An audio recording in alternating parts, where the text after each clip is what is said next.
Olá, queridos estudantes dominantes online, professor Sandro Massarani, e vamos dar continuidade aos nossos estudos sobre a Revolução Industrial. Vamos ver alguns tópicos muito importantes desse fato histórico que é crucial. Bem, quais são os principais tipos de industrialização que nós tivemos ao longo da história? Temos aí a clássica original, a Revolução Industrial clássica original seria o quê? A que aconteceu nos países europeus desenvolvidos, começou com a Inglaterra, depois vamos ter França, Prússia, que unifica a Alemanha, né? Depois a Itália, a Áustria, a Bélgica, além dos países europeus desenvolvidos, Estados Unidos e Japão. São nações que fizeram todos os estágios da Revolução Industrial, todas as etapas, né? Desde a primeira Revolução Industrial, desde o início, e obviamente são países desenvolvidos hoje.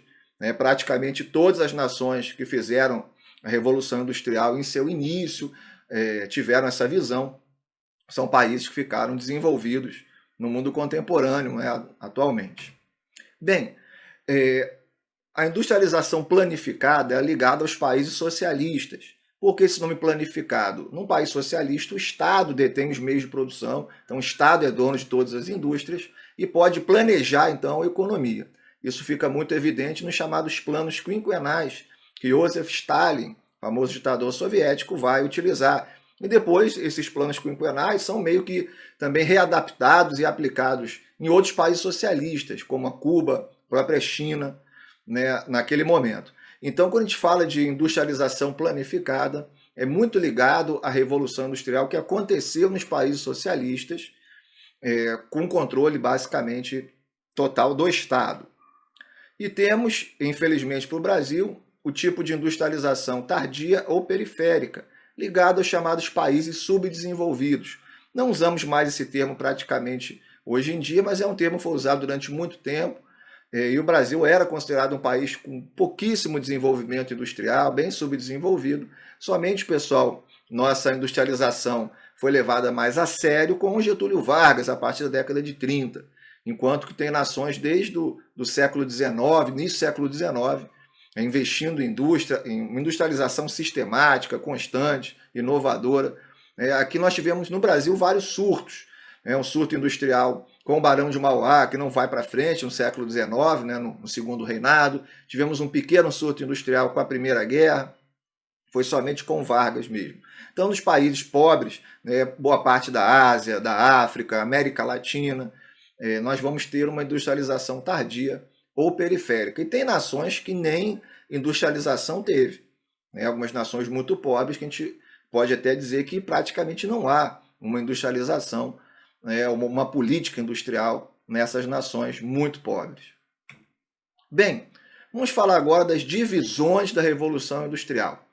Vamos começar falando, lógico, da primeira Revolução Industrial. Temos aqui, né, uma indústria de tecelagem, tecelaria, mulheres atuando, isso era bem comum, sem qualquer lei trabalhista. Quais são as características da chamada primeira Revolução Industrial?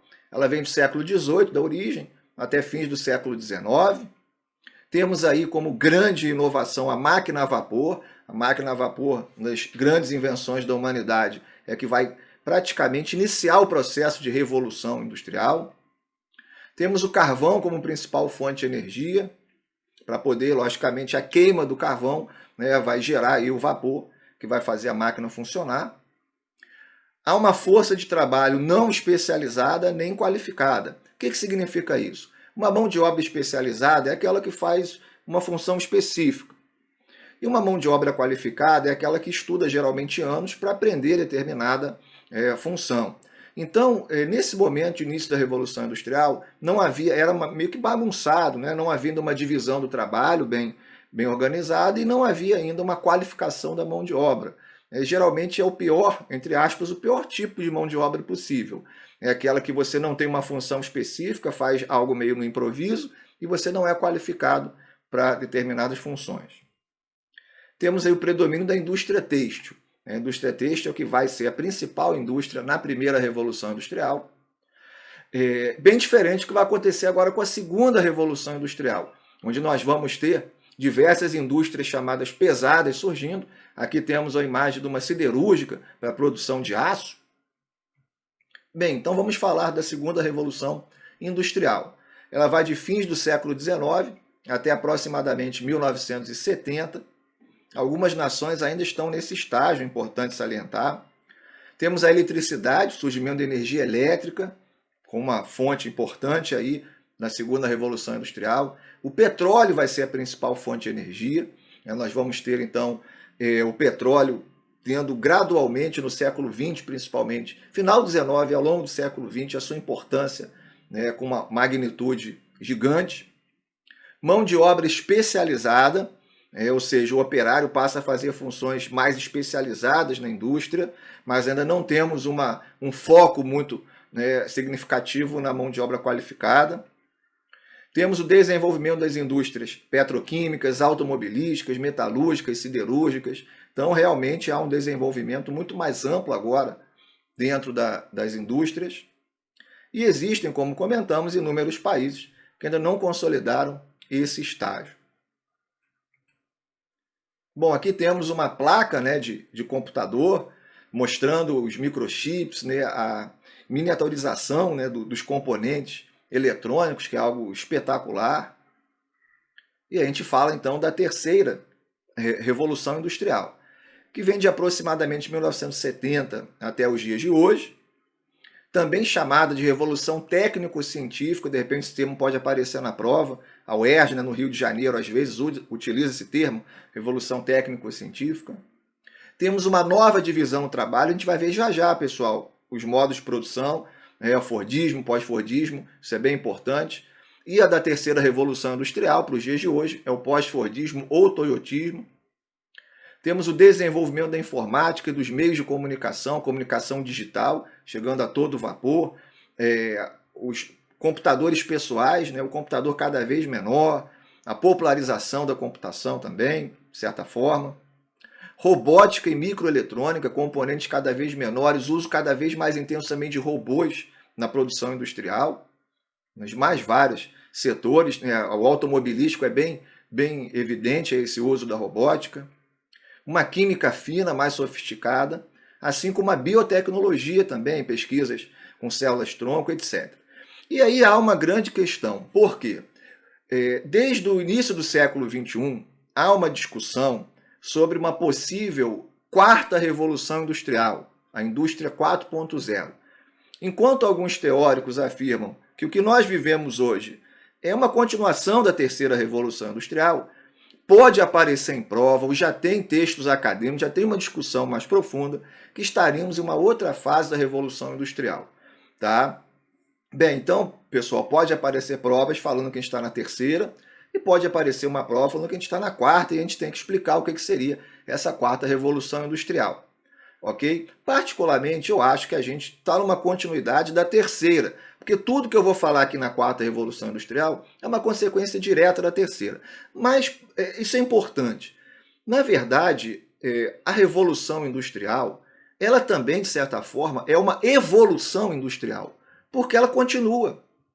A Revolução Industrial não foi ali na Inglaterra, parou e pronto, acabou. Não, é um processo contínuo. É um processo contínuo. A segunda Revolução Industrial é uma continuidade, a primeira, a terceira é uma continuidade. Então isso é interessante. Inclusive o uso desse termo, ao invés de falarmos somente uma revolução industrial, a gente pode falar de uma constante evolução industrial, que aí culminaria, né, nos dias de hoje com essa indústria 4.0. Então é um termo usado com cada vez mais frequência no século XXI, como falamos. Há uma redução das fronteiras entre os mundos físico, digital e biológico. Né? As fronteiras estão ficando bem embaçadas, há uma mistura desses mundos. Como, por exemplo, o avanço da inteligência artificial, a chamada internet das coisas. Né? Temos internet no nosso celular hoje, né? Smartphone, tem geladeira com internet, tem micro-ondas com internet. Então, a internet está amplificando muito o seu alcance. Temos impressão 3D, uma das características aí dessa indústria 4.0, uma computação cada vez mais micro, cada vez mais quântica, cada vez, né, com componentes menores. A computação quântica ela ainda não é uma realidade, né, de forma ampla, mas há uma possibilidade desse avanço. Assim como avanços na engenharia genética, né, significativos, a ideia de clonagem, células-tronco. Mas como eu comentei, isso na terceira revolução industrial já está sendo desenvolvido, mas hoje estaria alcançando outros estágios, né, bem mais sofisticados. E a ideia de metaverso, de nós podermos aí construir um avatar nosso, uma representação digital e viver, de certa forma, em outro mundo. Então há uma discussão também cada vez mais intensa sobre o metaverso e suas implicações. Então nós temos essa divisão da Revolução Industrial em 4 partes, sendo que ainda muitos teóricos, até provas, utilizam a divisão em 3 partes. Bem, vamos falar agora, pessoal, dos modos de produção na Revolução Industrial, começando com o Fordismo. Aqui temos uma foto de uma linha de montagem na fábrica Ford para a produção de carros, a gente vai ver direitinho essas características. O Fordismo tem esse nome porque as suas inovações nesse processo de produção industrial foram feitas pelo dono da Ford, o Henry Ford, famoso empresário norte-americano. Vai do início do século XX até basicamente 1970. Ainda temos o Fordismo em algumas fábricas, indústrias, mas vai decaindo muito a partir da década de 1970. Qual a ideia fundamental, a ideia fundante do Fordismo? A produção e consumo em massa. O Henry Ford vai conseguir, pessoal, com um produto difícil de ser montado, que é o carro, difícil de ser produzido, ele vai conseguir produzir maciçamente o carro e vai conseguir estimular o consumo em massa do carro. Como que ele fez isso? Principalmente através da sofisticação da chamada linha de montagem. São esteiras, onde o produto começa a ser montado no início dessa esteira, dentro de fábricas gigantes, e o produto é finalizado no final da determinada esteira.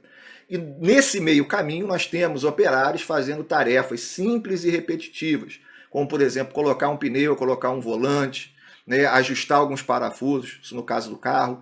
Então a linha de montagem ela vai organizar a produção e vai reduzir de tal forma o tempo de produção que vai fazer com que o carro seja produzido de forma maciça.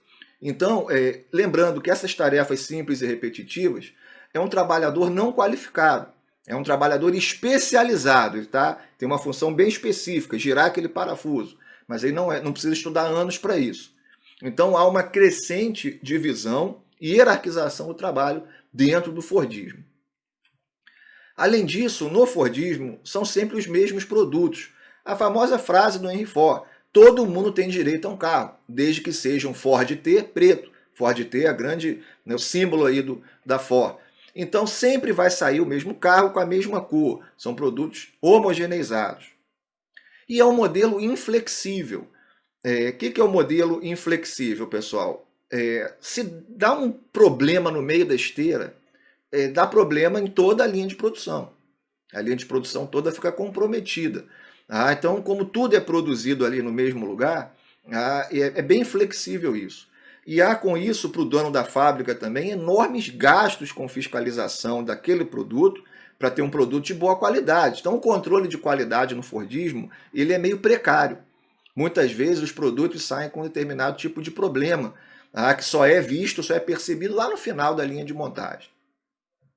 E há um intenso uso de estoque. A ideia no Fordismo é produzir o máximo possível, acumular estoque e colocar para venda. Isso a gente vai ver, vai dar muito problema, isso dá muito prejuízo se você não consegue vender. Coloquei aqui uma observação no final: aumento do salário do operário. Por que isso? Quando a gente fala de Fordismo nos Estados Unidos, por exemplo, essa é uma das primeiras características que vem na mente, vem lá nos Estados Unidos. Por quê? O Ford ele vai aumentar em muito a mão de obra, o valor do salário do operário, o valor hora. Por que isso? Porque a ideia é de que o operário vai se tornar agora um consumidor em potencial.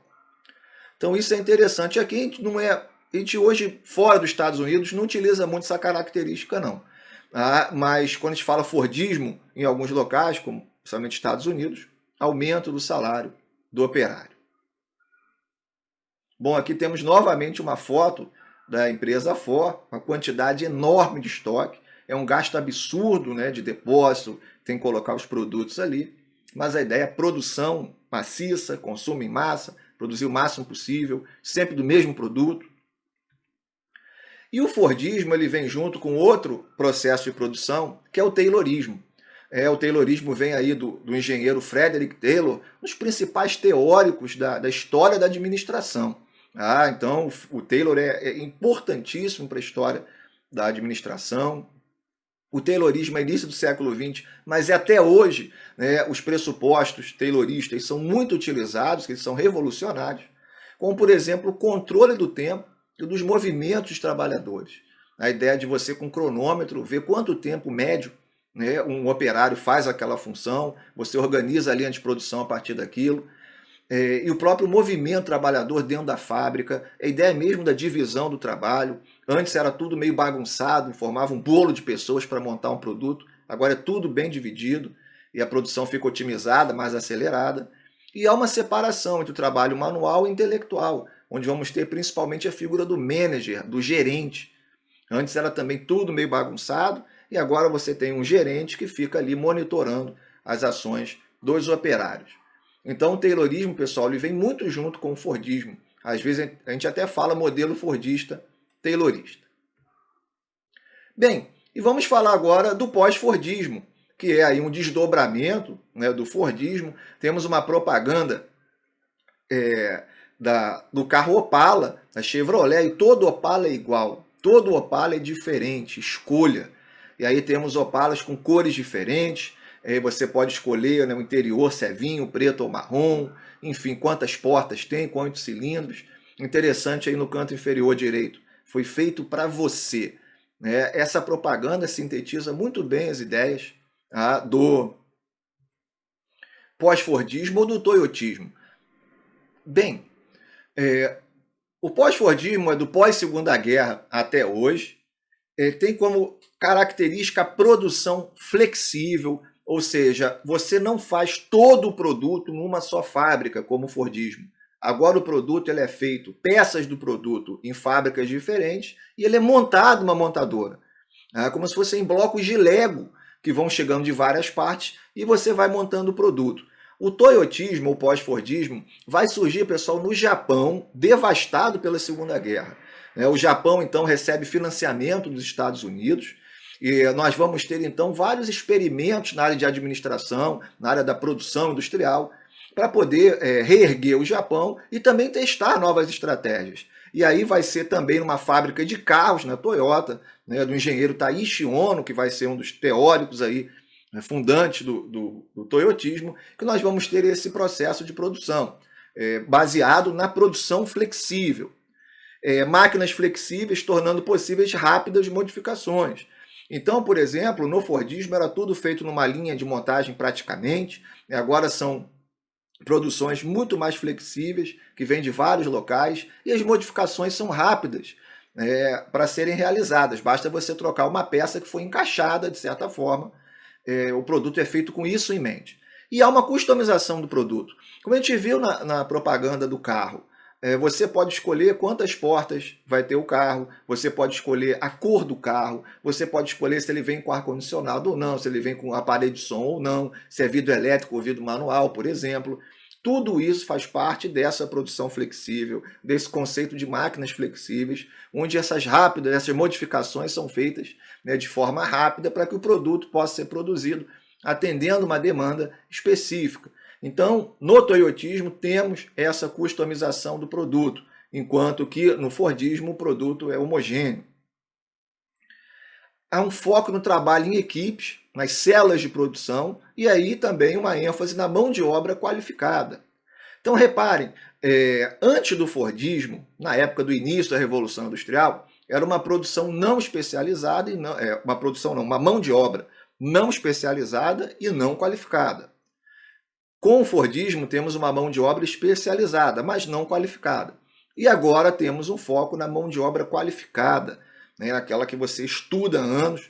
Porque, na verdade, o operário já não está mais tão presente no toyotismo, no pós-Fordismo. Temos o robô, temos a robótica, os robôs. E aí agora é necessário um engenheiro para monitorar, para consertar esses robôs. Então, necessário, por exemplo, mão de obra qualificada, agora que não temos mais tantos operários, vamos dizer assim. Há um investimento em pesquisas e controle de qualidade. Então, de certa forma, no toyotismo há um controle de qualidade maior que no Fordismo, em via de regra, óbvio que há exceções. Importantíssimo isso para a questão econômica mundial, uma desconcentração espacial da indústria. Antes as indústrias eram concentradas nos países desenvolvidos. Agora, com a produção flexível, vocês vão ver muito isso no curso de geografia. As indústrias estão indo para locais que têm condições favoráveis para essas indústrias, como incentivos fiscais, uma mão de obra mais barata. Ou seja, há uma desconcentração, muitas indústrias indo para países menos desenvolvidos, fazendo parte aí desse contexto da produção flexível. A globalização, a evolução dos meios de transporte vai facilitar muito agora. Você não precisa produzir o produto numa só fábrica. Como comentamos, as peças vêm do mundo todo, há toda uma logística especial para isso. E temos a produção em cima da hora, justamente falando de logística, da questão do trajeto, que determinado produto vai fazer, da trajetória. A produção em cima da hora é exatamente isso. É uma produção baseada no uso menor de estoque. Você produz as coisas na medida que as peças vão chegando, à medida que você recebe, por exemplo, a encomenda. Por isso que no pós-fordismo nós temos um menor uso de estoque. É uma produção sob demanda. Não tem sentido você deixar milhares de carros no depósito se você nem sabe se vai vender. Corre um risco de superprodução, de uma crise econômica muito forte, como aconteceu, por exemplo, em parte da causa da crise de 29, que é uma crise de superprodução com subconsumo. Então, hoje, você pode fazer alguns produtos, sim, deixar um estoque mínimo, até porque seu gasto vai ser muito menor, não precisa ter um depósito muito grande, e a partir do momento que você recebe encomendas, você vai produzindo sob demanda, e uma produção bem organizada, uma logística bem feita, para você produzir isso no menor tempo possível. Bem, pessoal, então falamos aqui de características importantes da Revolução Industrial, os tipos de industrialização, as divisões da Revolução Industrial e os processos de produção. Então, tivemos aqui, foi bem detalhada essa aula, mas isso é importante, são assuntos que caem bastante, principalmente os processos de produção. Espero que vocês tenham aprendido bastante, bons estudos e até a próxima aula.